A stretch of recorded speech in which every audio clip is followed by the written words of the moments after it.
제가 오늘부터 이제 마스크를 벗었습니다. 방역법에 의하면 3차 접종을 했고 또 이 칸막이가 있고 또 설교자하고 청중하고 3m 이상 걸어 떨어져 있으면 마스크를 벗어도 된답니다. 해서 마스크를 벗었고 지금 이제 확진자가 급격하게 늘어나서 우리 가까운데 많은 분들이 확진됐든지 확진자 접촉했든지 그렇습니다.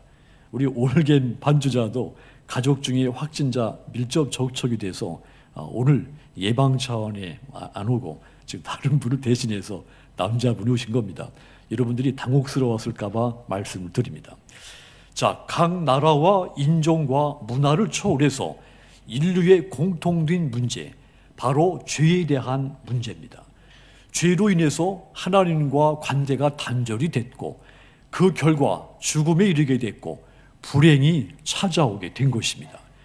예수님께서는 인간의 이러한 근본적인 문제를 해결하시기 위해서 이 땅에 성육신 하신 겁니다. 로마서 10장 13절 보시면 누구든지 주의 이름을 부르는 자는 따라합시다. 구원을 얻으리라. 남녀노소 빈부 귀천 지식이 많고 적음을 가리지 않고 누구든지 주님의 이름을 부르는 자에게 구원을 베풀어 주십니다. 이 구원의 복음을 전파하는 것이 선교입니다. 선교는 모든 인류를 구속하시려고 하는 하나님의 궁극적인 목표인 것입니다. 자, 그런데 선교는 반드시 전하는 사람이 있어야 됩니다.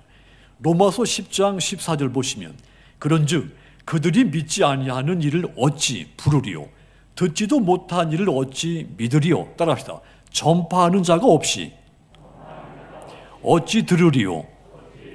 전파하는 자가 있어야 한다 했습니다.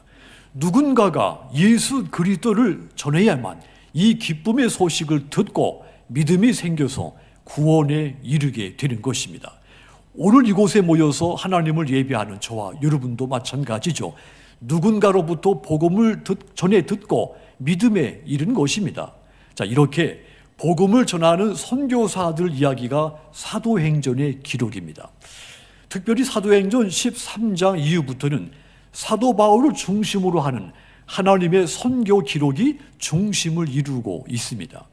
사도행전을 성령행전이라고 부르기도 하죠. 사도행전에는 이 성령께서 교회를 세우고 교회를 통해 하나님의 나라를 확장시키는 그 사역들이 기록되어 있습니다. 바나바와 함께 안디옥 교회를 섬기고 있던 이 바울이 성령의 부르심에 순종을 해서 선교사로 파송이 됩니다. 이 파송받은 바울, 바나바의 고향 구브로로 가고 아시아 지역 버가, 또 비시디아의 안디옥, 이고니온, 루스드라, 더베 이 여러 지역에 다니면서 예수 그리스도의 이 복음을 전한 것입니다.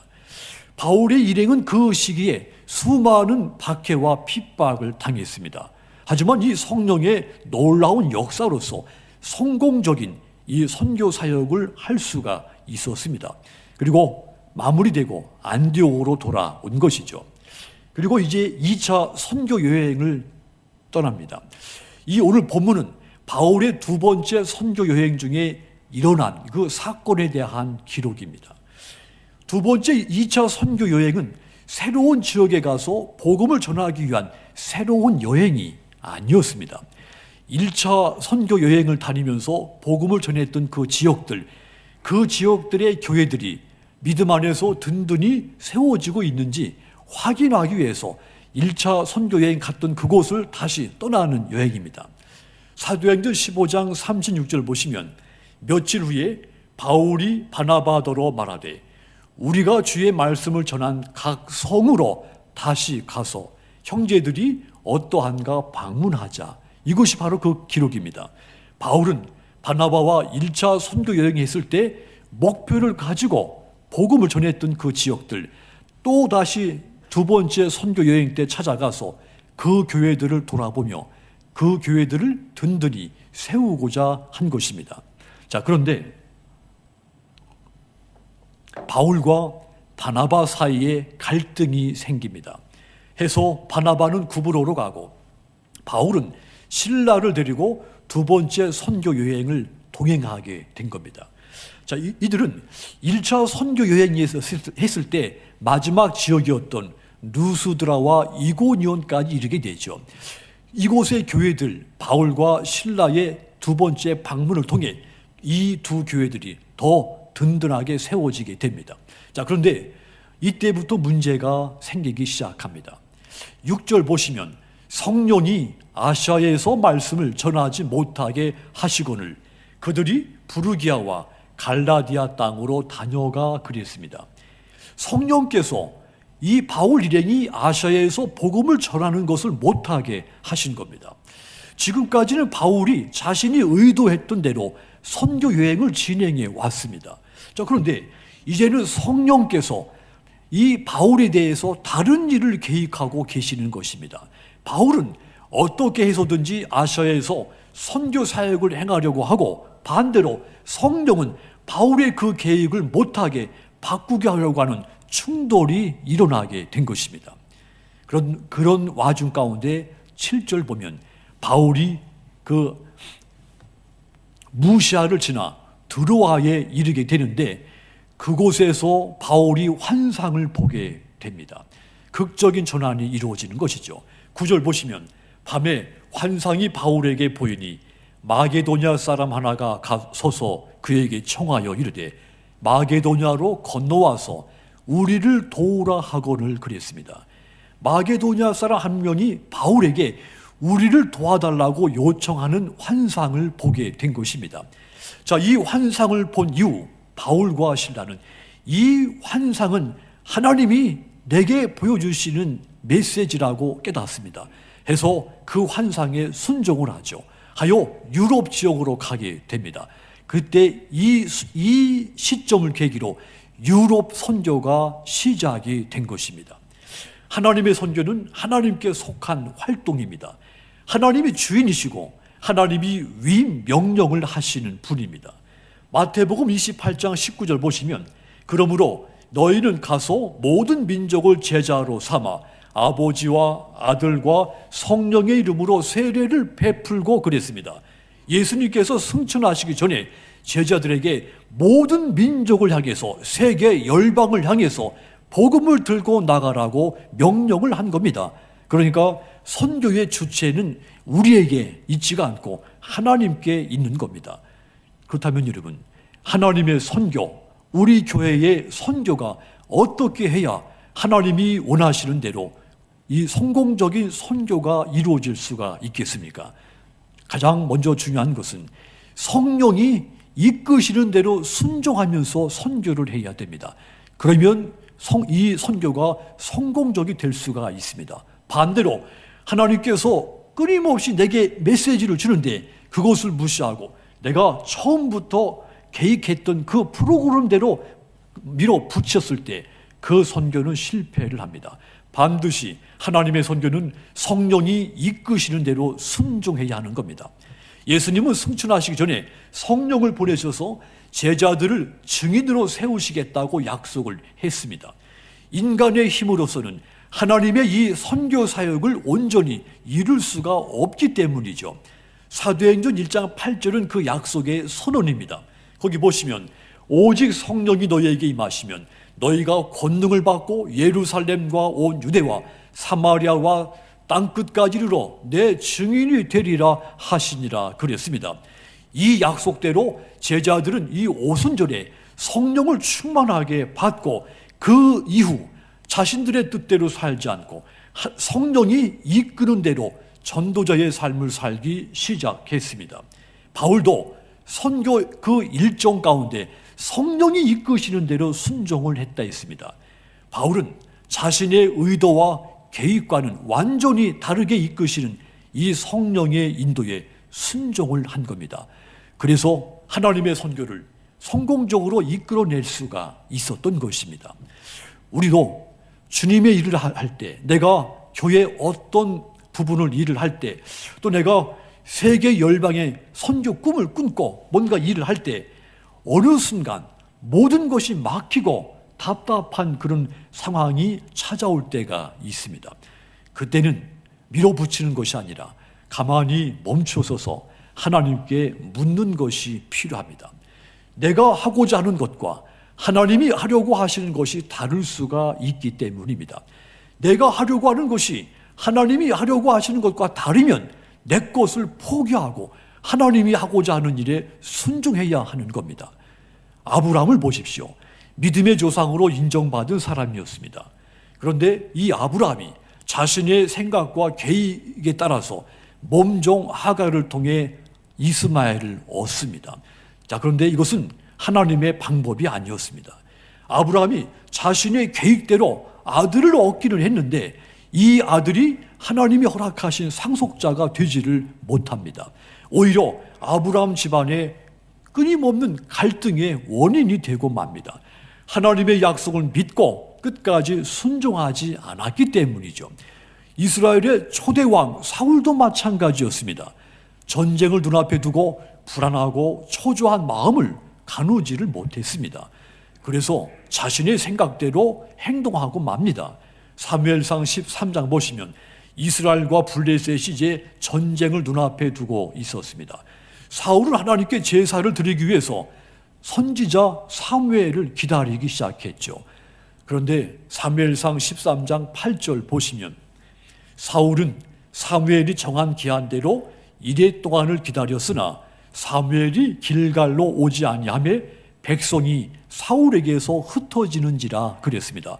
사무엘이 기다리는 그 기간 안에 오지 않으니까 이 전쟁에 나서려고 했던 이 백성들이 마음이 흔들리면서 흩어지기 시작한 겁니다. 그러니 사울 왕은 더 초조해지게 된 것이죠. 그래서 13장 9절 보시면 사울이 이르되 번제와 화목 제물을 이리로 가져오라 하여 번제를 드렸더니 왕이 초조하고 급한 마음에서 자신이 직접 제사를 드린 겁니다. 그런데 이 제사를 드리자마자 사무엘이 나타난 것이죠. 사무엘이 놀래서 묻습니다. 사무엘상 13장 11절 보시면 왕이시여 왕이 행하신 것이 무엇입니까? 탄식을 하게 됩니다. 제사는 정해진 제사장만이 집전할 수가 있는 일이었습니다. 아무리 권력자라 할지라도 왕이 이 제사를 집전할 수가 없습니다. 이것은 하나님의 법입니다. 그래서 결국 이 사울의 이 행위, 불순종한 이 행위, 이스라엘 역사 속에 전쟁보다 더 큰 화를 불러일으키게 됩니다. 사울 왕이 끝까지 하나님의 법에 순종했더라면 화를 겪지 않았을 일이었습니다. 바울이 마게도냐 사람의 환상을 본 후에 어떤 행동을 했습니까? 10절 다시 보시면 바울이 그 환상을 보았을 때 우리가 곧 마게도냐로 떠나기를 힘쓰니 이는 하나님이 저 사람들에게 복음을 전하라고 우리를 부르신 줄로 인정함이더라 그랬습니다. 바울이 성령께서 자기에게 환상을 보여주신 것은 이것은 곧 하나님이 그곳으로 가서 선교하라고 하는 것으로 이 바울은 깨달은 것이죠. 그래서 순종한 겁니다. 순종하고 마게도냐로 건너간 겁니다. 마게도냐는 지금의 그리스 지역에 해당이 되죠. 자, 이 당시 마게도냐에는 바울을 아는 사람이 없었습니다. 그곳의 사람이 바울을 초청한 것도 아니었습니다. 단지 환상에서 마게도냐로 와서 도와달라 이 메시지만 받은 것이죠. 바울은 오직 성령께서 보여주신 대로 인도하신 대로 순종을 했다는 뜻입니다. 성령께서 바울의 일행을 유럽 지역으로 이끄셨고 그들은 즉각 순응을 한 것이죠. 그래서 하나님의 선교가 유럽에서도 시작이 된 것입니다. 하나님은 출애굽의 구원 역사도 능력 있는 모세를 사용하신 것이 아닙니다. 순종하는 모세를 사용하신 것이죠.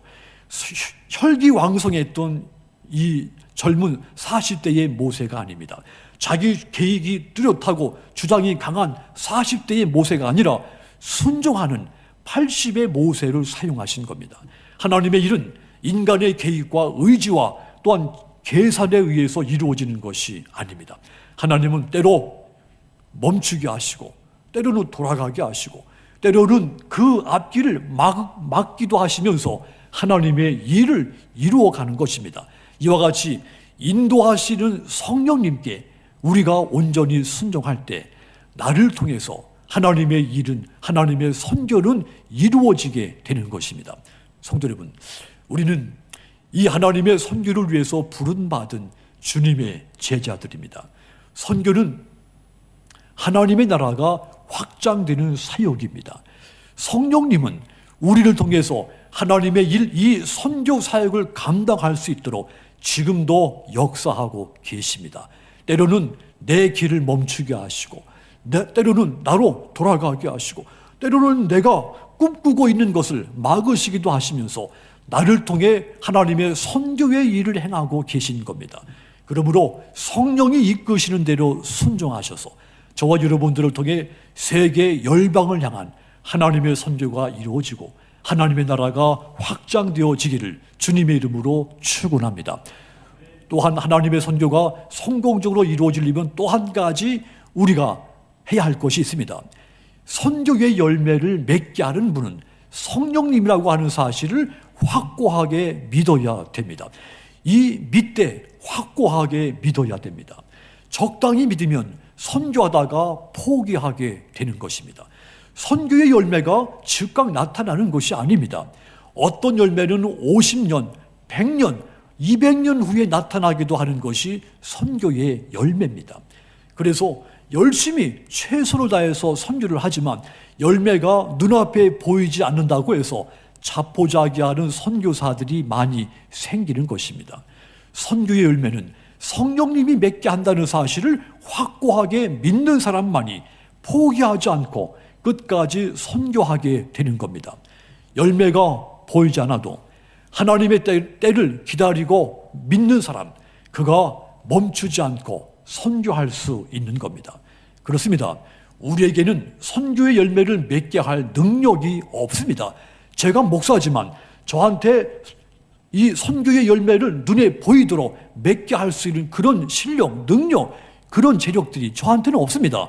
선교의 열매는 반드시 성령이 맺게 하는 겁니다. 선교의 열매는 죽은 영혼을 살리는 영적인 사역이기 때문입니다. 이 사실을 확고하게 믿는 교회, 또 성도들, 사역자들, 그들만이 성공적인 하나님의 선교를 이룰 수 있는 겁니다. 오늘 본문 다음 절인 11절을 보시면 우리가 드로아에서 배로 떠나 사모드라게로 직행하여 이튿날 네아폴리로 가고 그랬습니다. 드디어 바울의 일행이 드로아에서 배를 타고 사모드라게로 직행하여 그 이튿날 네아폴리스, 즉 유럽 지역으로 들어간 겁니다. 오늘 이 본문은 서구 역사에 드로아라고 하는 지역에서 발생한 대전환적인 사건이죠. 두 사건으로 문화의 축이 동양에서 서구로 넘어가게 만든 사건이기 때문입니다. 두 사건 중에 한 사건이 이 바울 일행에게서 일어난 것이죠. 첫 번째 사건은 기원전 1250년 이 드로아에서 발생한 지금의 그리스에서 벌어진 트로이 전쟁이죠. 이 전쟁 때문에 지중해 무역의 패권이 동양에서 발칸반도 서약으로 넘어갔습니다. 또 두 번째 사건이 오늘 본문입니다. 기원 후 51년 사도 바울이 두 번째 전도 여행 중 이 드로아에서 환상을 보고 그리스 지역으로 넘어간 겁니다. 바울이 유럽 지역으로 넘어감으로써 유럽 교회가 탄생하기 시작한 것입니다. 빌립보 교회, 데살로니가 교회, 고린도 교회가 세워진 겁니다. 그래서 이 빌립보서, 고린도 전후서, 데살로니가 전후서 이 생명의 책들이 기록되고 오늘 우리에게도 전해지게 된 겁니다. 하나님의 선교가 이렇게 열매를 맺게 될 줄은 그 당시 아무도 알 수 없었습니다. 그 일의 주역인 바울조차도 알 수 없는 일이었죠. 오직 성령만이 아시는 일입니다. 성령이 열매 맺게 하시는 것입니다. 1884년도 우리나라에 이 선교사들이 들어왔을 초기 선교사님들, 조선이라고 하는 땅에 선교의 열매가 언제 맺힐 줄 모르고 복음의 씨를 뿌리기 시작했습니다. 잘 알지 못하는 땅, 너무도 익숙하지 못한, 너무도 낯선 땅, 문화, 음식, 이 같은 장애 요소들을 이겨내면서 복음의 씨를 뿌린 것이죠. 그것은 성령께서 언젠가는 열매 맺게 한다고 하는 믿음, 그 선교사들에게 이 믿음이 있었기 때문인 겁니다. 그렇습니다. 선교의 열매는 반드시 성령께서 맺게 하시는 겁니다. 사랑하는 성도 여러분, 하나님은 구원의 복을 받은 저와 여러분들을 통해서 복음이 땅끝까지 전파되기를 원하십니다. 하나님은 우리가 성령께서 열매 맺게 하실 것을 믿고 복음의 씨를 뿌리기를 원하고 계십니다. 그래서 우리에게 성령을 보내셔서 이 선교의 일을 행하도록 역사하고 계신 겁니다. 이 성령의 역사를 믿는 사람들이 성령께서 행하시는 선교의 열매를 거둘 수가 있는 겁니다. 그렇습니다. 선교의 열매는 성령이 맺게 한다고 했습니다. 선교에는 수많은 어려운 일들이 발생하죠. 선교의 열매도 더디다고 말씀드렸습니다. 하지만 일을 행하시고 열매 맺게 하시는 성령님을 믿고 인내해야 하는 겁니다. 당장 내 눈앞에 보이는 열매가 없어도 멈춰서는 안 되는 것이 하나님의 선교입니다. 지금 여러분들의 가족, 이웃을 향해 복음을 끊임없이 전달했지만 아직도 열매가 없어서 낙심이 큽니까? 여러분, 그럴지라도 하나님의 때 열매 맺게 하실 것을 확신을 하시고 기도하면서 멈추지 않도록 부탁을 드립니다. 여전히 성령님은 일하고 계시기 때문입니다. 우리 교회 153 선교를 통해서 하나님의 나라가 확장되기를 기도하는 저와 여러분들에게 성령이 선교의 열매를 맺게 한다는 이 확고한 믿음이 있기를 주님의 이름으로 축원합니다. 사랑하는 성도 여러분, 하나님의 계획은 하나님의 나라가 확장되는 것입니다. 하나님의 나라가 확장되어서 한 영혼이라도 더 구원받는 것이 하나님의 궁극적인 계획이며 목적인 것입니다. 자, 이 하나님의 나라가 확장되도록 행하는 것이 하나님의 선교인 겁니다. 그래서 하나님의 선교는 교회와 성도들에게 궁극적인 사명이 되는 겁니다. 예수님께서 복음이 전파되게 해서 하나님의 나라가 확장되게 하시려고 우리 교회를 세우셨고 저와 여러분들을 세우신 겁니다. 그러므로 저와 여러분들을 통해 하나님의 선교가 성공적으로 이루어질 수 있도록 선교 사역을 성령이 이끄시는 대로 순종하며 선교하시고 성령이 열매 맺게 한다는 것을 확고하게 믿으면서 선교하시기를 바랍니다. 그리하여 여러분들을 통해 이 코로나 시대 속에서도 하나님의 선교가 멈추지 않고 지속적으로 이루어져서 마침내 성공적인 하나님의 선교가 되기를 주님의 이름으로 축원합니다. 방글라데시 선교 지원에 관련돼서 제가 몇 가지 보고를 좀 드립니다. 먼저 사진을 띄워주도록 하십시오.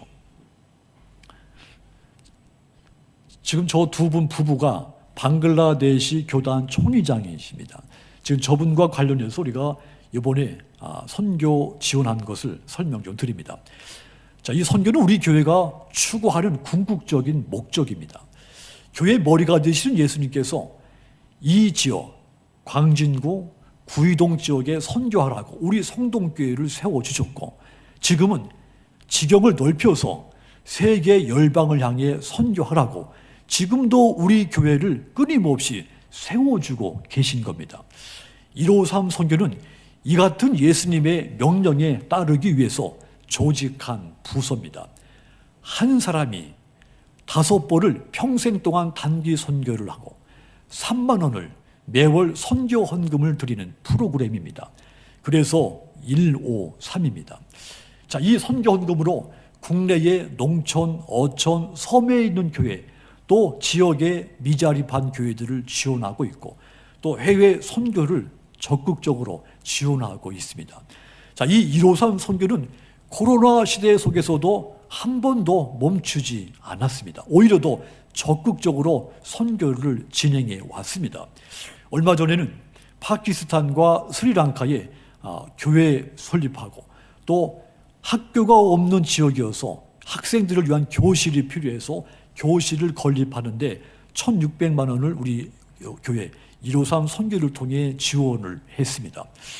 그리고 지난주에서 이번 주에 방글라데시에 다카에서 한 200km 정도 더 떨어진 지방 도시 랄모니 하트라고 하는 지역이 있습니다. 이곳에 1945년에 학교가 세워지고 지금 77년 된 미션 고등학교가 있습니다. 자, 이 학교는 이 방글라데시의 미국 선교부에서, 우리 교단 같은 미국 선교부에서 110년 전에 그 방글라데시에 선교하기 시작하면서 후에 45년도에 학교를 세운 겁니다.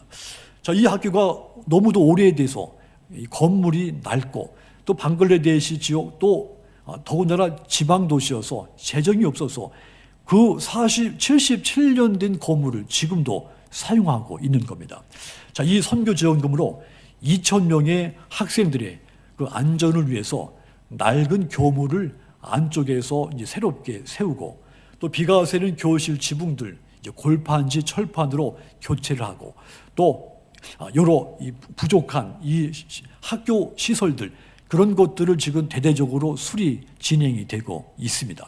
우리가 보낸 1,700만 원 이 선교 기금으로 이런 학교 이 대대적인 일이 이루어지고 있습니다. 자, 이 학교에는 수많은 크리스찬 인재들이 발굴이 됐죠. 이번 지원은 그리스도의 인재들을 키우는 교육 선교의 한 사역인 겁니다. 방글라데시 수도 다카의 기독교 연합회 회장도 이 학교 출신입니다. 자, 이 코로나 시대 속에서도 방글라데시의 이 미션 스쿨을 지원하게 돼서 먼저 하나님께 감사하고 또 이 153 선교 후원으로 참여해 주신 여러분들에게 감사를 드립니다. 자, 이 방글라데시 이번에 학교를 위한 교육 선교 우리의 지원 프로그램은 이 방글라데시 이 학교를 통해서 더 많은 학생들이 크리스찬이 되고 또 그곳에서 그 기독교의 인재들이 또 양성이 되고 이런 큰 미래의 꿈을 꿈고 방글라데시의 다음 세대를 우리가 세우기 위해서 꿈을 꾸고 선교하게 된 겁니다. 자, 참고로 이 학교는 지금 한 2,000명의 학생들이 있는데 유치원부터 고등학교까지 섞여 있는 학교입니다. 정부에서 교사들 월급을 지원하는데 이 학교 건물 관리하고 유지하는 것은 그 방글라데시 교단에서 이 재정들을 투입을 해야 되는 겁니다. 그런데 이 방글라데시 교회가 워낙에 가난하니까 오래전부터 우리 한국교회 저희들한테 이 학교 운영을 부탁을 했는데 그동안 저희가 그 여건이 돼서 하지 못하다가 이번에 이런 여러 가지 그 지원 요청을 받고 또 암스트롱 선교사님과의 교감을 나누면서 우리 교회가 할 수 또 하면 좋겠다 판단해서 지원하게 된 겁니다. 이게 그 학교 월급은 교사들 월급은 정부에서 주지만 그 학교 교사를 임명하고 또 교장을 임명하는 것은 그 교단에서 주관하죠. 결국 그 교단에서 학교를 운영을 하고 있는 겁니다. 여러분, 우리 이 153 선교는 우리 교회의 궁극적인 목적이라고 말씀을 드렸습니다. 해서 전 교인의 가정이 153 선교에 적극 참여해 주시도록 권고를 드립니다. 특별히 항종직들, 안수 집사님들, 권사님들, 장로님들 또 은퇴를 하셨다 할지라도 거룩한 의무감을 가지고 이 선교에 참여하시도록 부탁드립니다. 왜냐하면 이것은 교회가 가장 보람 있는 일이고 하나님이 가장 기뻐하실 일이기 때문입니다.